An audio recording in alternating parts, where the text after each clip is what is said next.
Antes de qualquer coisa, querido, eu gostaria de apresentar para você, né, a vida da Bianca, que está cultuando conosco pela primeira vez. Deus abençoe a sua vida em nome de Jesus, tá bom, querida?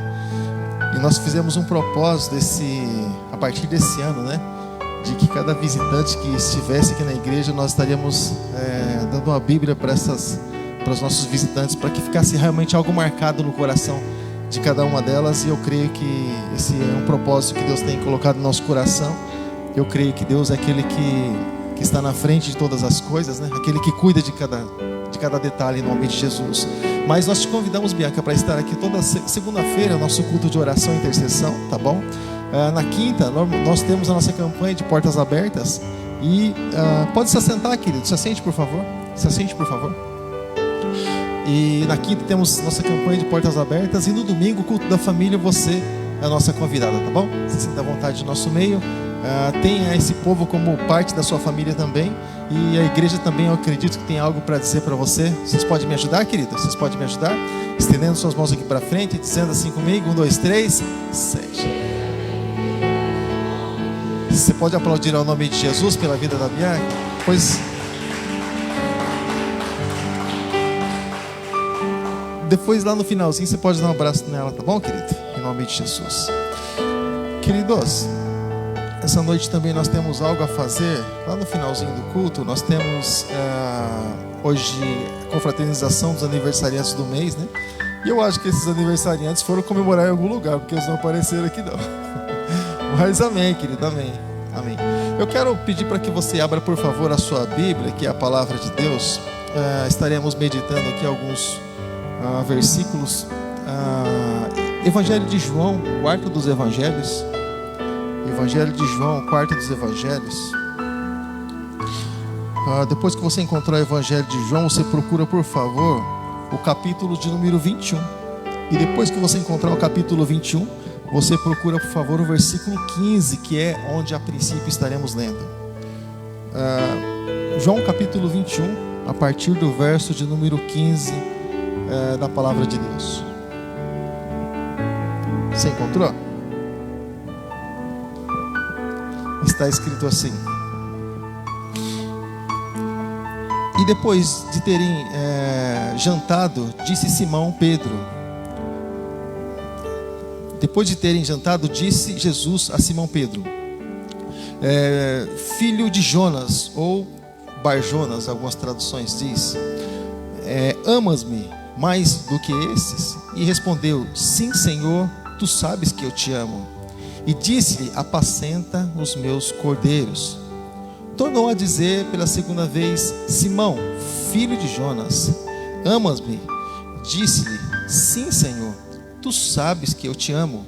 E disse-lhe: apacenta as minhas ovelhas. Disse-lhe pela terceira vez: Simão, filho de Jonas, amas-me? Simão entristeceu pelo fato de ter dito pela terceira vez: amas-me? E disse: Senhor, tu sabes todas as coisas, e tu sabes que eu te amo. Jesus disse: apacenta as minhas ovelhas. Com seus olhos fechados aí no teu lugar mesmo, seus olhos fechados aí no teu lugar. Pai Santo, eu peço, Senhor, mais uma vez nessa noite, que o teu Espírito, esse mesmo Espírito Santo que nos trouxe aqui até este lugar, esse mesmo Espírito possa continuar ministrando, Deus, aos nossos corações, Pai, em nome de Jesus. Nós não estamos preocupados com sensacionalismo, com malabarismo. Nós só queremos, Deus, ouvir a tua voz. Só queremos que o teu Espírito Santo, Deus, encontre o nosso coração uma terra fértil, onde a boa semente ela pode ser lançada e possa dar algum fruto, Deus, para o teu louvor e glória. E a minha oração, Deus, nessa noite, em nome de Jesus Cristo, amém e graças a Deus. Amém, querido? Irmãos, eu gostaria de estar comentando nessa noite. Se eu trocar a noite por manhã, irmão, não se preocupa não, tá? É que às vezes eu vou ler a Bíblia de manhã e eu fico falando com a Bíblia, e eu falo manhã. Então, como eu falei hoje, mas se eu falar noite, eu entenda como manhã. Se eu falar manhã, entenda como noite. Mas, irmãos, o que eu gostaria de comentar com você nessa noite é a respeito exatamente de comunhão e a respeito de relacionamento. A respeito de confiança no relacionamento. O que aconteceu aqui com Jesus, né? De certa forma, a confiança, ela foi abalada entre Jesus e Pedro. E Jesus estava aqui num processo de restauração, mas algo em meio a tudo isso, dentro de um cenário aconteceu. Eu gostaria de trazer aqui para vocês de uma maneira assim muito clara. Devido a alguns acontecimentos que surgiram de um tempo para cá, então eu gostaria de esclarecer exatamente essas coisas. E eu quero fazer uma pergunta para você, querido, exatamente agora. Você não precisa responder se manifestando sim, mas se manifesta no teu coração. Você confia em todas as pessoas que você se relaciona com elas? Você confia ou não? Sim ou não? Amém. Glória a Deus. Então, querido, sabe de uma coisa? Nós aprendemos, querido, que a partir do momento que falta confiança em nós, a partir do momento que nós não temos uma determinada confiança, a falta de confiança, ela atrapalha nós na nossa caminhada cristã, na nossa caminhada praticamente no geral. Mas a falta de confiança, ela atrapalha a nossa caminhada em todas as áreas que você pode imaginar, tá? E, por exemplo, eu sou do Paraná, uma cidade chamada Umuarama, num local, por exemplo, chamado Cafezal, a plantação de café. Nascemos lá no meio do mato. Os parentes foram as parteiras. Mas tinha algumas expressões lá que eu não ouço falar aqui em Sorocaba. Por exemplo, tinha algumas pontes que atravessava, por exemplo, de um espaço, ou de um buraco, ou de um rio, assim, passava de um lugar para o outro. O pessoal chamava de pinguela. É assim que chamava, né?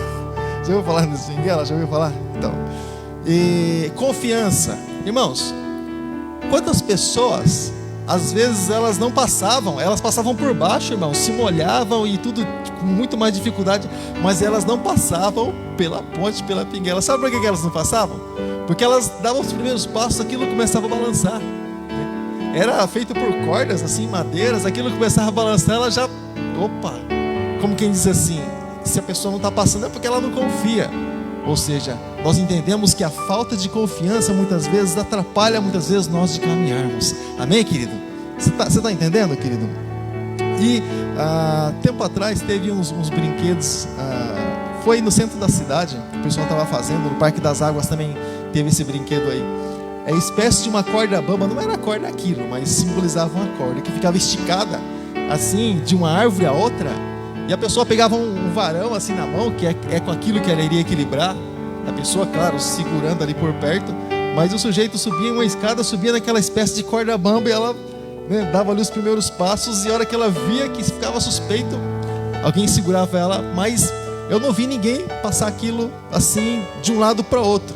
Ou seja, nós entendemos, cada vez que nós não temos confiança naquilo que nós vamos fazer, cada vez que nós não temos confiança, falta confiança na pessoa que nós vamos ter essa espécie de um relacionamento, nós simplesmente travamos, nós simplesmente paramos o tempo. Assim funciona, querido, as nossas vidas, sabe?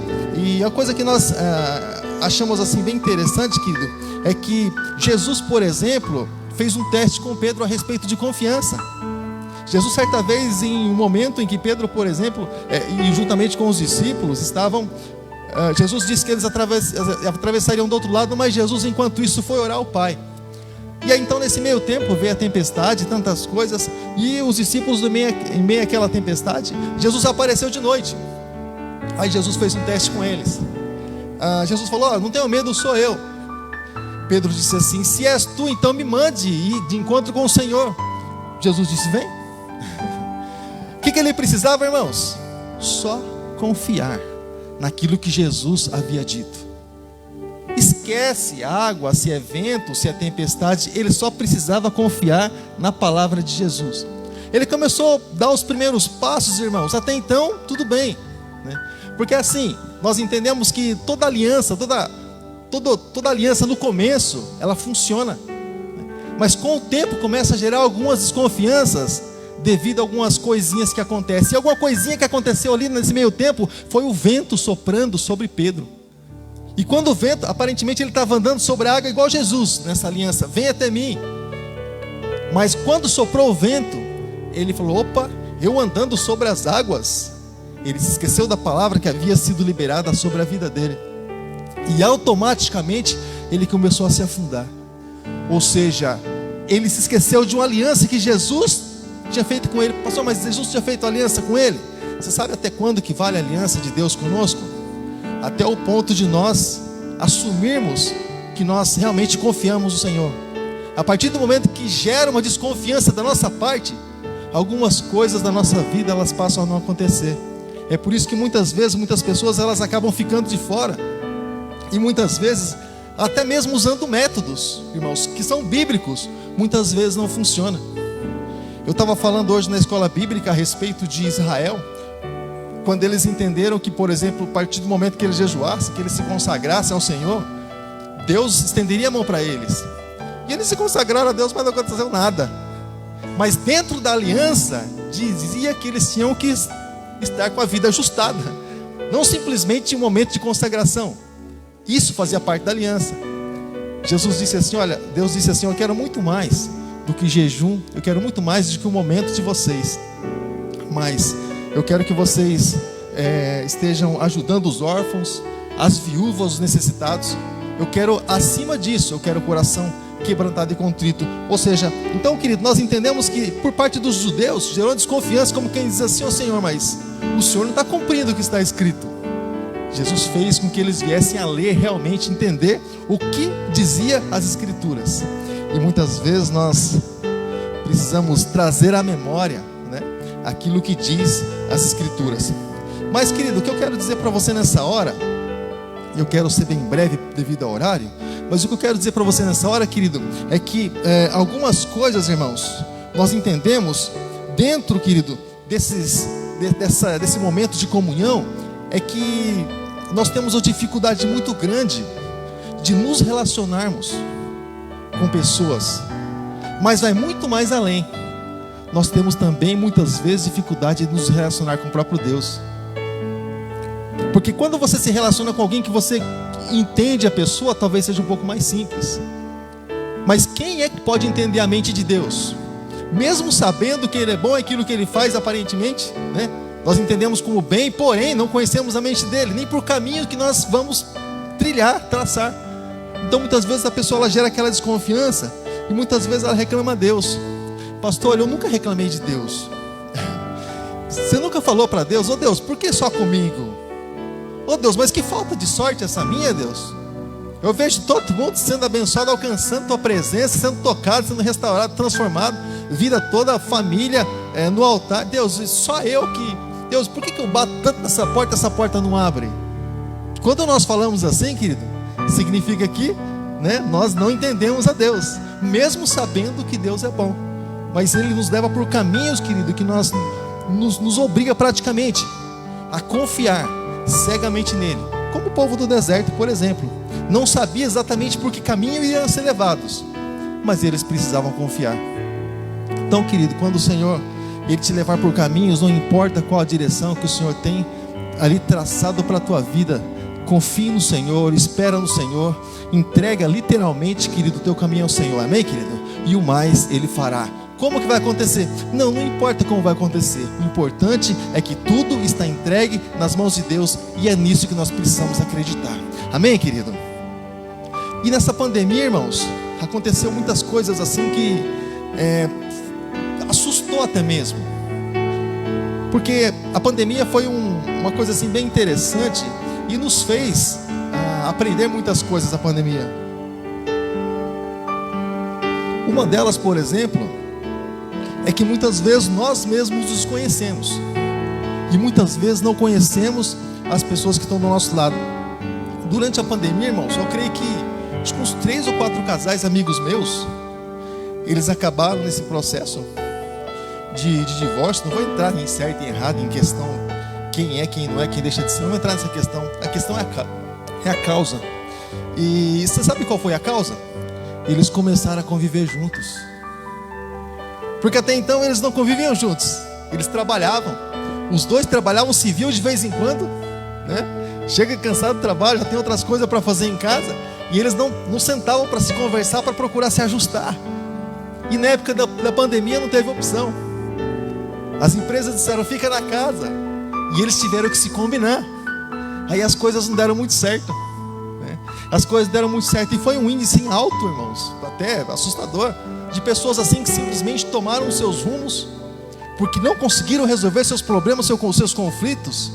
E muitas vezes, quando a pessoa ela dá de frente com algo que ela não consegue resolver, ela dá o jeitinho dela, né? Ela explode, ela foge, ela se esconde. E isso, irmãos, não entrando na questão do mérito de ser certo ou ser errado, mas isso aconteceu, isso é tão antigo, não tão quanto a criação do mundo, mas é algo assim muito antigo. Por exemplo, irmãos, essa questão de não ajustar algumas coisas que precisam ser ajustadas e acabar se escondendo, e quando vai se perceber o problema é maior do que parece.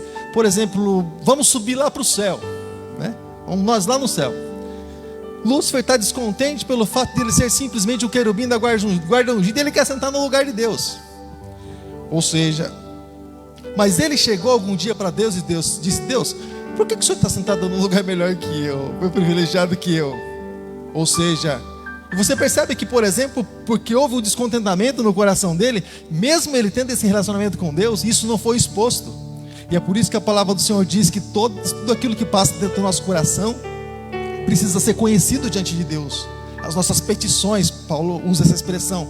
Ou seja, e a partir do momento, querido, que gerou esse descontentamento no coração dele, ele convenceu os anjos ali a respeito daquilo que ele entendia que era certo, ele sentar no trono e estar acima das estrelas, estar acima de todas as coisas. E deixa eu falar uma coisa para você: quase todas as pessoas, quando elas discordam de alguma coisa, elas nunca discordam sozinhas, elas sempre procuram alguém para discordar com elas, não é? É assim que funciona. A pessoa ela chega, ela diz assim: eu estava vendo tal coisa lá que aconteceu, o que você acha? Ela não está perguntando o que você acha, ela está dizendo assim, entre outras linhas, discorda comigo. Você pode ver, por exemplo, numa fofoca, eu estou falando assim para outro grupo, quando você encontrar outro grupo, porque no nosso meio não tem essas coisas. Mas, por exemplo, entre fofoca, por exemplo, quando alguém vai contar uma fofoca para outro, ele conta querendo que o outro concorde com aquilo, sabe? Ele fala alguma coisa assim: você viu tal pessoa lá? O que você acha, hein? Se você diz algo que concorde com ela, ela fala: eu também penso assim. Se você diz: eu acho que a pessoa está certa, aí você já arrumou inimigo, porque ela só consegue se relacionar com quem pensa igual a ela. E ela vai formando um grupo, né, de pessoas que se identificam, mas ali não gera crescimento, querido. Mas nós entendemos que dentro desse relacionamento do nosso lar, irmão, as coisas precisam funcionar. As coisas precisam funcionar. Tudo, irmãos, que acontece no nosso lar precisa ser conhecido diante de Deus. Descendo, por exemplo, para a terra, nós entramos no Jardim do Éden agora estamos no Jardim do Éden.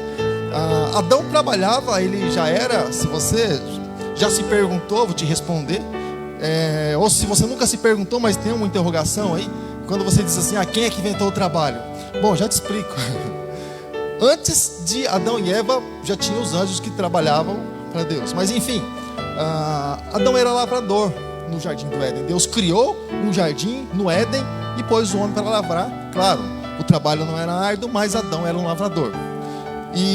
Mas a questão é que Adão trabalhando e a mulher ali no Éden, diante de todos os frutos, o que aconteceu? Quando ela ouviu a primeira coisa, querido, que disse assim: olha, você pode comer do fruto da árvore da ciência do bem e do mal, que não vai fazer efeito nenhum, não. Vocês vão ser mais sábios, os olhos de vocês vão se abrir para tudo. Ela orou a Deus para dizer: Deus, olha, alguém me disse isso. Ela orou a Deus, sim ou não? Não. Ela falou para Adão: olha, eu conversei com a serpente, uma tal de serpente lá, Adão. Ela falou para mim que não tem problema não. Ela falou não? Não. Para Adão a respeito da serpente, não. Ela já disse para o homem comer. Ela já tomou posse daquela informação como se fosse correta e passou para Adão. Ou seja, então o que nós entendemos? Não houve diálogo no Jardim do Éden entre o homem e a mulher para saber se realmente aquela decisão seria mais correta. Quando eles perceberam, eles já tinham feito. Quantas vezes nós não oramos a Deus para tomar nossas decisões, e quando a gente percebe, a coisa está tão grande, né? A situação, o problema muitas vezes está tão grande, e muitas vezes parece que é até maior que a gente. Aí é hora a gente clamar a Jesus e só Deus para ter misericórdia. Os problemas a gente arruma, a gente dá um jeito de encontrar eles, né? Mas para resolver é só Deus mesmo, só Deus para para ter misericórdia de cada um de nós e nos entender, somente o Senhor.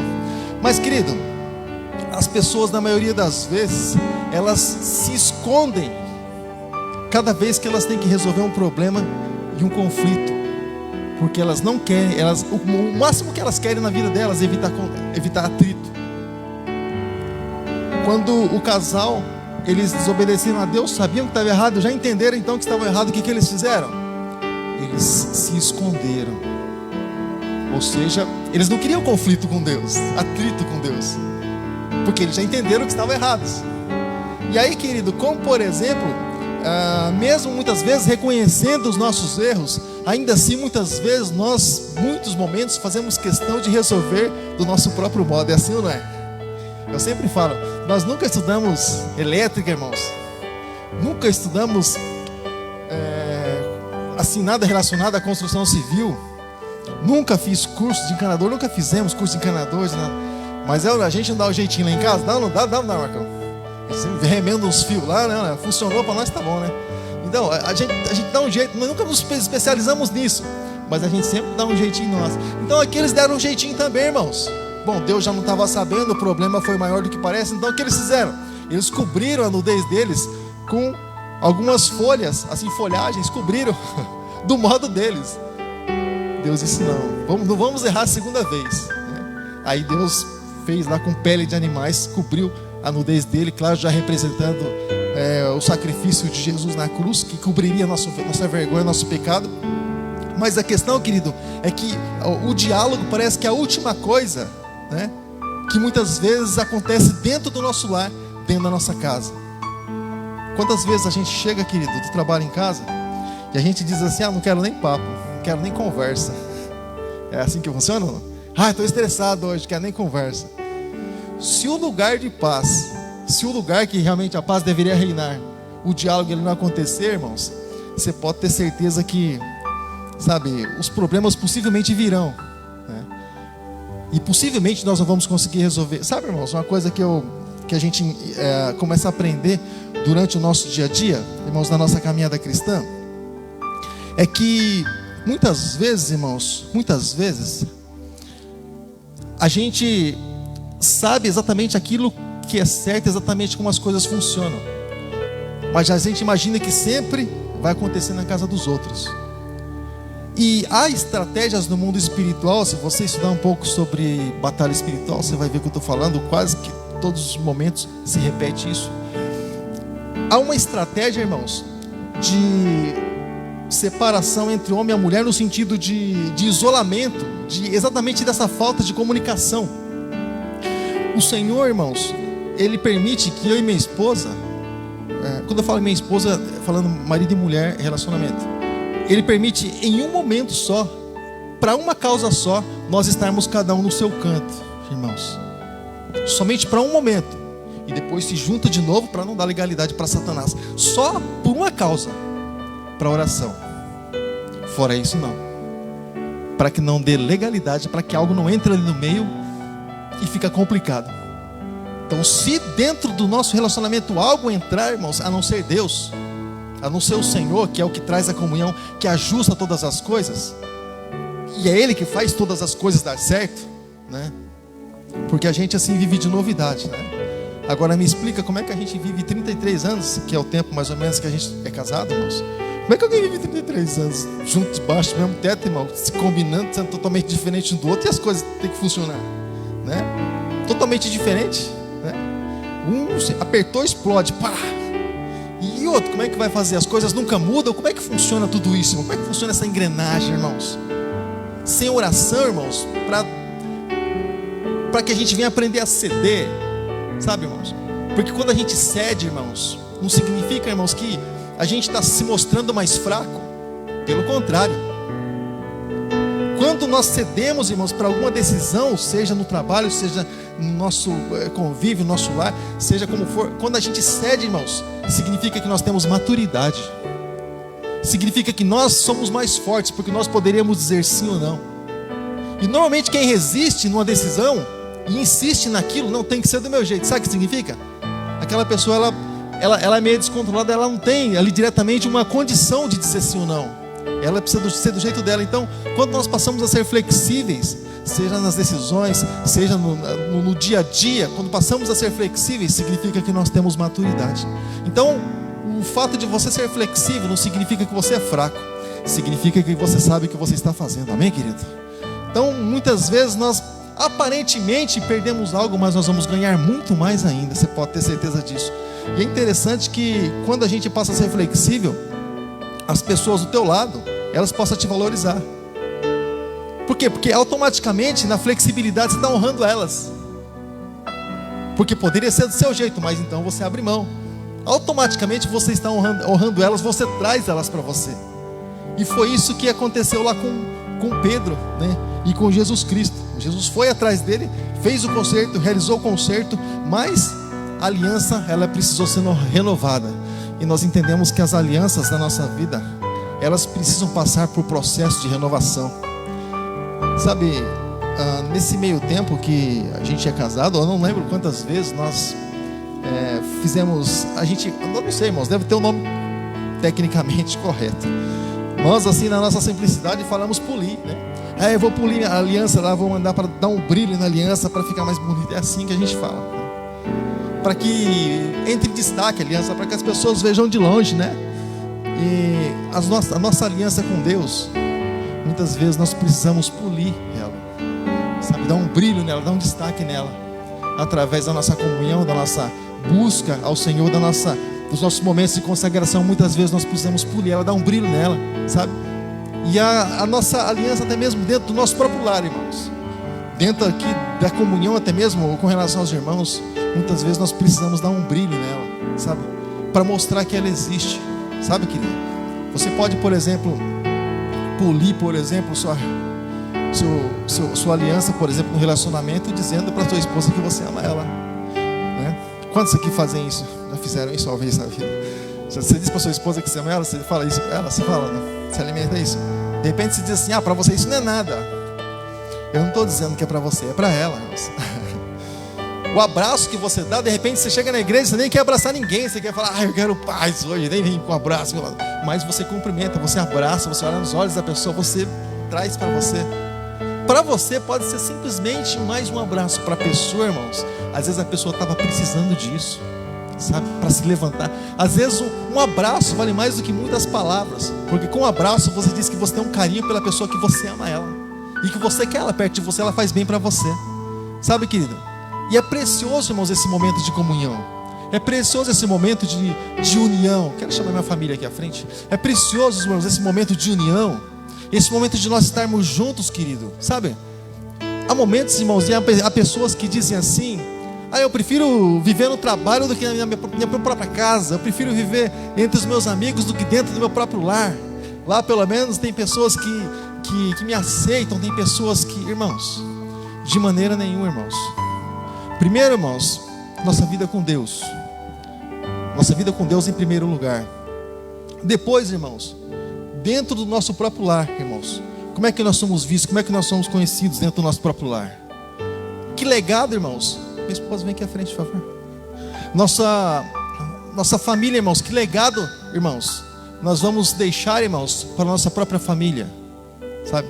Se eu morrer hoje, irmãos, será que ela vai soltar rojão, irmãos, ou será que ela vai chorar? Eu espero que chore bastante, muito, uma semana de luta, para dizer que eu faço falta. Será que vai acontecer dentro da minha casa, irmãos, o dia que eu faltar, irmãos? Será que vai acontecer? Graças a Deus, aquele 2 cri foi embora, vai com Deus. Vamos fazer festa. Ou será que vai vestir preto e vai ficar de luto? O que será que vai acontecer? Eu tenho um legado para deixar para eles. Eu preciso deixar. A herança é automática, você trabalha e isso acontece. O legado, irmãos, é a formação de caráter. O que nós vamos realmente deixar para eles. Se eu amo realmente ela ou não. Se eu amo meus filhos, independente das diferenças ou não. Sabe, querido? O fato de eles serem diferentes, irmãos, não impede e nem pode impedir nós de amarmos uns aos outros. Não pode impedir. O amor vai muito além. Fala assim, muito além. Se coloque de pé nessa hora. Nós vamos falar a respeito do irmão, que isso é muito precioso. Mas traga isso para você em todas as áreas da sua as áreas. Porque quando nós falamos o fato de amarmos os irmãos em comunhão, estarmos juntos, transporte isso para sua família, aqui diretamente para os irmãos, para o trabalho, para onde você puder. Transmita isso, querido, porque você é o embaixador de Cristo aqui na terra, em nome de Jesus. Amém, querido? Como é precioso, irmão, estar bem junto a ti, e juntos lado a lado andarmos com Jesus, expressamos o amor que um dia Ele nos deu, pelo sangue do Calvário. Ele fez uma aliança, querido. Aliança do Senhor eu tenho com você. Não existem mais barreiras em meu ser. Eu sou livre pra te amar, pra te aceitar e para ti. Isso precisa ser liberado sobre as nossas vidas. Eu sou com você, o amor do nosso Pai. Somos um, o amor de Jesus. Eu sou com você, o amor do nosso Pai. Somos um, o amor de... Como é precioso, lá no começo, como é precioso. Para refletir, né? Como é precioso. Como é precioso, irmão, estar bem junto a ti, e juntos lado a lado. Você pode dizer isso para a pessoa que está do teu lado, querido? Você pode dizer isso? Expressamos o amor que um dia Ele nos deu, pelo sangue do sua vida nós somos. Aliança do Senhor eu tenho com você. Não existem mais barreiras em meu ser. Nós somos livres, livres. Eu sou livre pra te amar, pra te aceitar e para te pedir. Perdoa-me, irmão. Eu sou com você, o amor do nosso Pai. Somos um, o amor de Jesus. Eu sou com você, o amor do nosso Pai. Somos um, o amor de Jesus. Somos um, o amor de Jesus. Somos um.